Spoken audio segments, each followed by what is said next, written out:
want to bring in Chappell. David Chappell is a professor of Pacific history at the University of Hawaii, also author of The Kanak Awakening, the rise of nationalism in New Caledonia.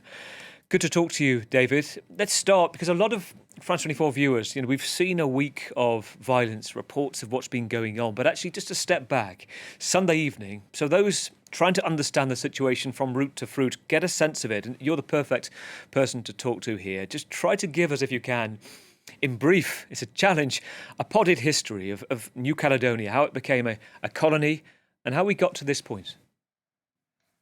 Thank you for asking. I think that's what's needed is a part of history to understand the current situation, which is tragic. I agree. France annexed New Caledonia in 1853 by decree of Napoleon III. And for about 100 years, it was a rather brutal form of colonialism that was practiced there, defeating Kanak revolts, taking their lands away, confining them on reserve. They had no civil rights. And then that changed dramatically in 1946 when France gave the Kanak the right to vote and citizenship, and they engaged in electoral politics. And they supported a multiracial progressive party, which actually achieved autonomy in 1957. So it looked like a model of decolonization. And then suddenly, when President Charles de Gaulle came to power in 1958, he reversed that whole process. He started taking away the self-governing powers of the territory. And he also encouraged new immigration into New Caledonia. About 25,000 people came in, changing the political scene and making the Kanak a minority. He did that because of his vision of a greater France. Nickel was an essential resource, he felt, and there was a nickel boom going on because of the American War in Vietnam. He also started nuclear testing in French Polynesia. But these things were done without the consent of any of the indigenous peoples in the Pacific. And there's been resentment about that ever since, especially having their autonomy taken away once in the 1960s. And so we go from de Gaulle, and let's take us to what they call les événements of the 80s.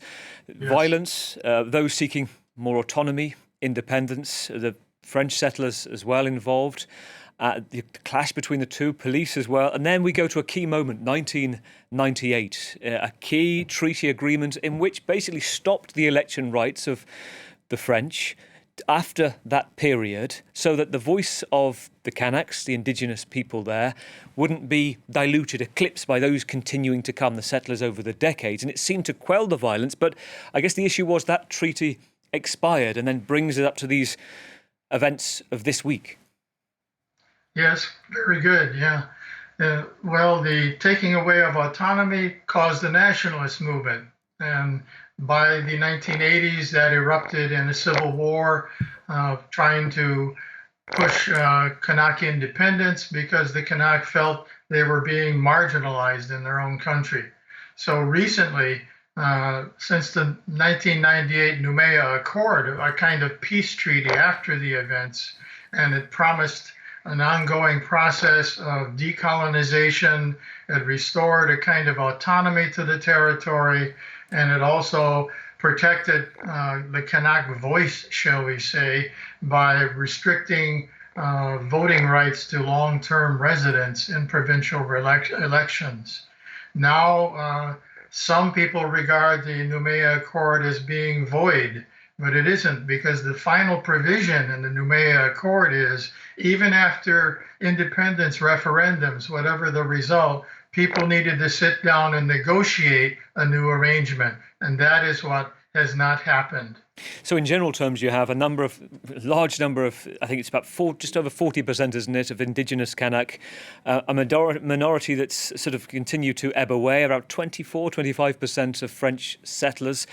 And a lot of those looking either towards independence or believing that their autonomy is ebbing away. And meanwhile, just listening to some of the French voices, settlers saying that they feel like, I heard one particular 27-year-old saying, I feel like I live in a house, I have to live in the bedroom because I haven't got the right to anywhere else within this particular property. So their frustration coming out.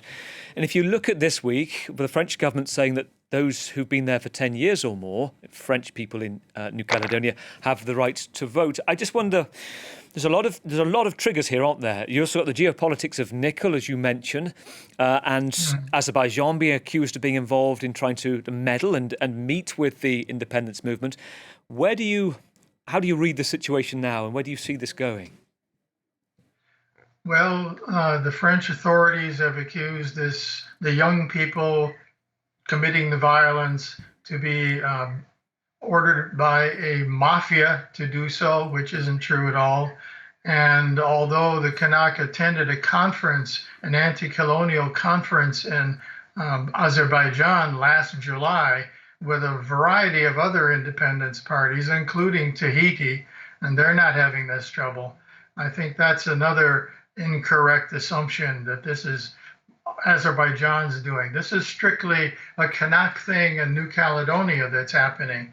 They're frustrated because the current government in Paris has been unwilling to get everyone to sit down and negotiate an outcome to the Noumea Accord.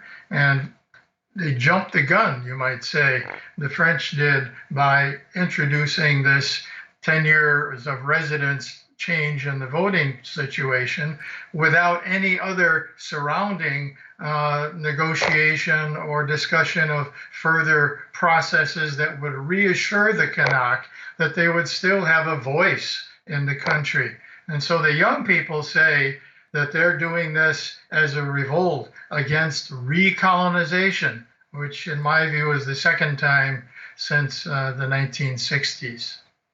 The French government talks about how, as part of the 1998 treaty, there were 3 referenda, and each time they voted to stay within France, be part of an overseas territory. I wonder, your time spent in New Caledonia, whether where your sympathies lie right now, and how to explain that to an outside audience of the complexities of where both the Kanak and the French settlers go from here to resolve this.